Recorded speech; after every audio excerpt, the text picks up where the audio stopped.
नमस्कार, capital TV के खास प्रोग्राम खबरों की खबर में आपका स्वागत है। पाकिस्तान का दर्द या पाकिस्तान का डर कहें, वो एक बार फिर उजागर हुआ है इमरान खान के वक्तव्य में, उनके भाषण में।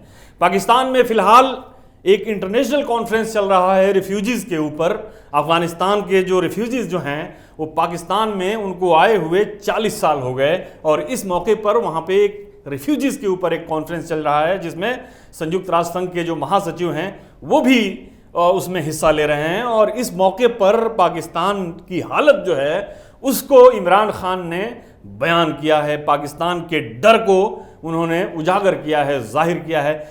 इस भाषण में, इस वक्तव्य में इमरान खान ने बहुत सारी ऐसी बातें की हैं जो पाकिस्तान अब तक जिसको डिनाई करता रहा है, एक डिनायल मोड में रहा है।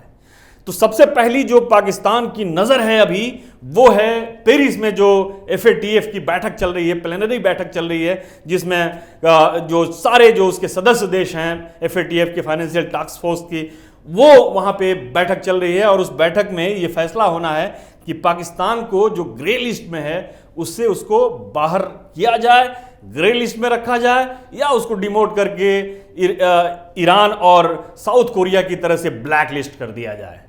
ये पाकिस्तान की अभी जो है वो डर बनी हुई है। जाहिर है कुछ दिनों पहले बीजिंग में, जो चीन की राजधानी बीजिंग में इसकी जो एशिया पैसिफिक रीजन की जो बैठक हुई थी FATF की, उसमें पाकिस्तान को थोड़ी राहत मिली कि बहुत सारे देश पाकिस्तान के फेवर में आ गए थे, उसके पक्ष में आ गए थे। लेकिन अभी जो वहाँ से इशारे आ रहे हैं पेरिस से, वो पाकिस्तान के लिए थोड़ी सी चिंता का कारण बने हुए हैं। ख़ासतौर पर FATF के बैठक से जो खबरें आ रही हैं उसमें ये कहा जा रहा है कि बहुत सारे देश ऐसे हैं कि जो अभी भी अपने फाइनेंशियल कंट्रोल जो है आतंकवाद का, उस पर पूरी तरह से शिकंजा नहीं कस पाए हैं। आतंकवादी संगठन जो हैं वो लगातार गलत मीन्स से, गैर कानूनी ढंग से फंड इकट्ठा कर रहे हैं और फल फूल रहे हैं। ये अभी का ऑब्जर्वेशन है, जो ताज़ा ऑब्जर्वेशन है उसमें।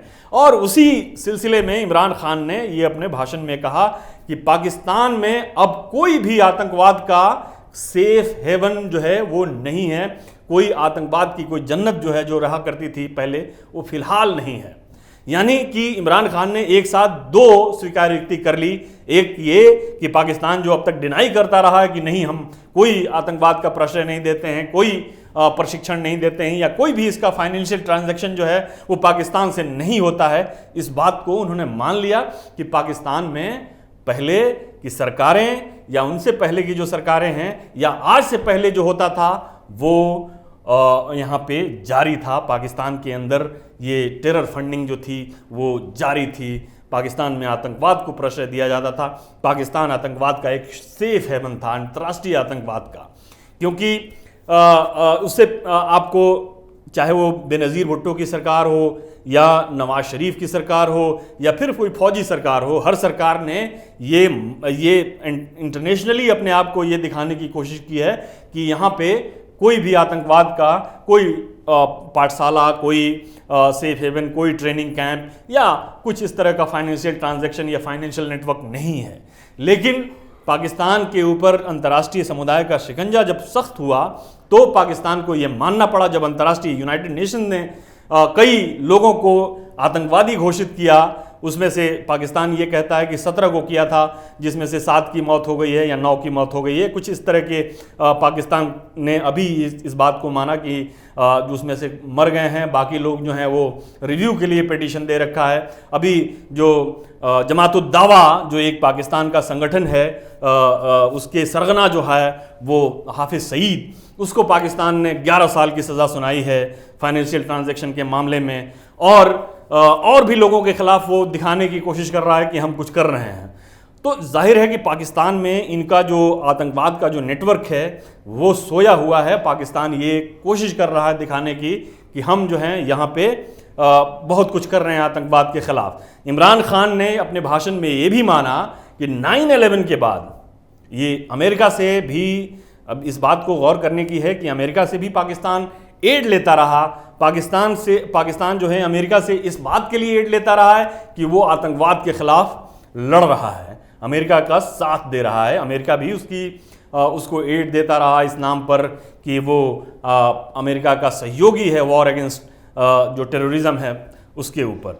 तो इसको लेकर अब जो पाकिस्तान के प्रधानमंत्री इमरान खान ने ये बात कही कि 9/11 के बाद भी तालिबान को पाकिस्तान प्रशिक्षण देता रहा, प्रश्रय देता रहा, और ये जो कैंप हैं जो अफगानिस्तान के और पाकिस्तान के बॉर्डर के ऊपर जो अफगान रिफ्यूजीज हैं उनमें से तालिबान के रिक्रूट्स को ये अफगानिस्तान में भेजता रहा। अफगानिस्तान का दावा ये है कि पाकिस्तान जो है अभी ये कह रहा है कि उसने अपने तमाम गतिविधियों के ऊपर जो अंतर्राष्ट्रीय लेवल की जो खास तौर पे अफगानिस्तान में जो तालिबान को वो भेज रहा था उसके ऊपर पाबंदी लगा दी है, बंदिश लगा दी है। ये सरासर झूठ है। अफगानिस्तान का ये कहना है कि अभी भी पाकिस्तान से जो ये अफगान जो कैंप्स जो हैं, रिफ्यूजीज कैंप हैं, यहाँ से तालिबान के लिए रिक्रूट्स पाकिस्तान जो है भेज रहा है।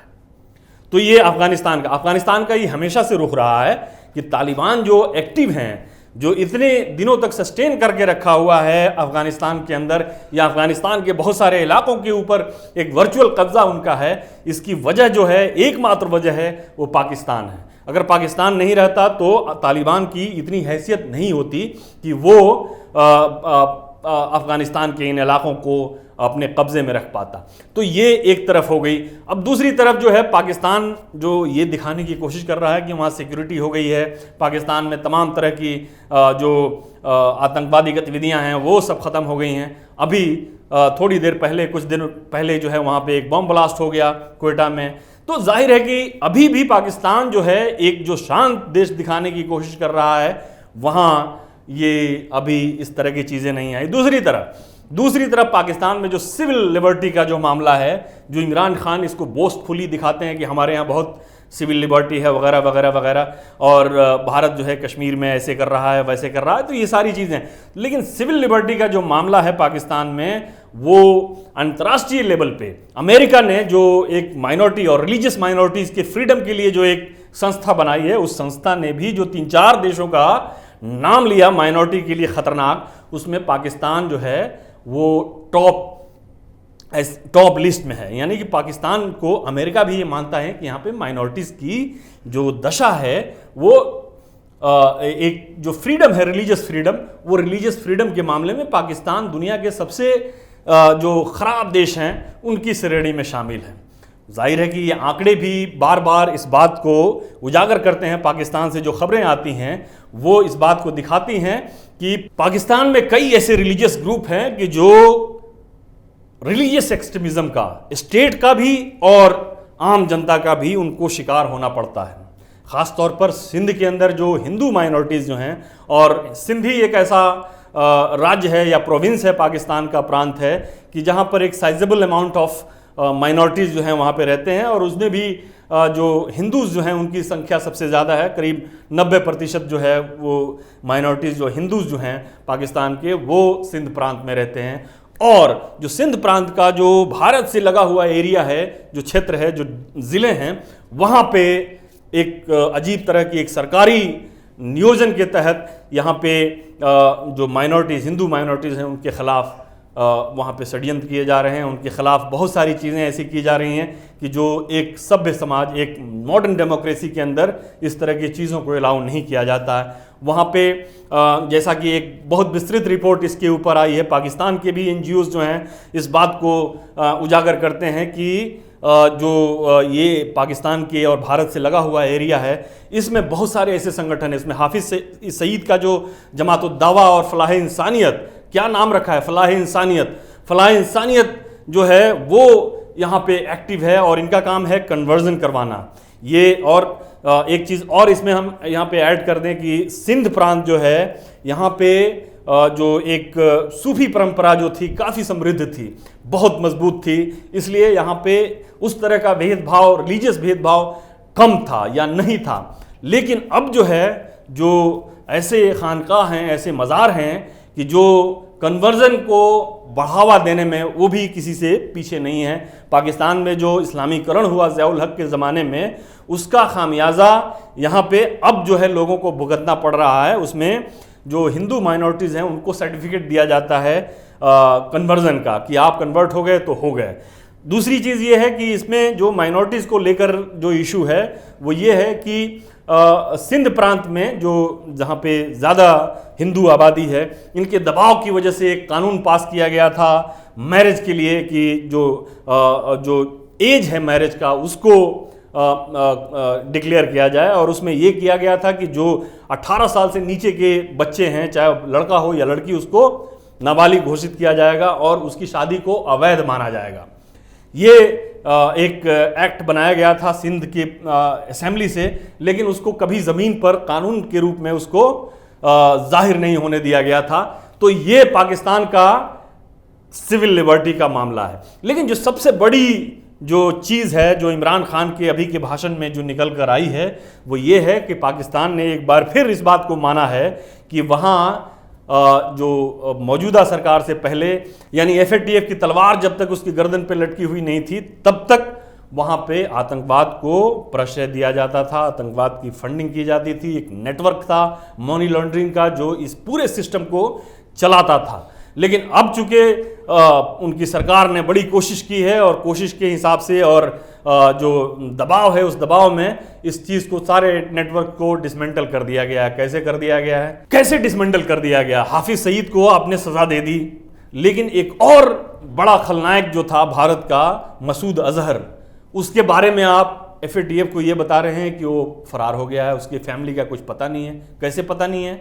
आपने ज़रूर जो है कोई ना कोई एक इसमें तिगड़म जो है वो नज़र आ रही है। दूसरी चीज़, आप कुछ दिनों पहले यही इमरान खान थे कि जो, और पाकिस्तान में ऐसे बहुत सारे बुद्धिजीवी थे जो ये कह रहे थे कि हाफिज़ सईद और इसी तरह के संगठन जो होंगे वो भारत में, कश्मीर में जो भारत ने किया है उसका जवाब देंगे, यानी पाकिस्तान की तरफ से ये लोग जो हैं, पाकिस्तान की स्टेट नहीं बल्कि ये लोग जवाब देंगे।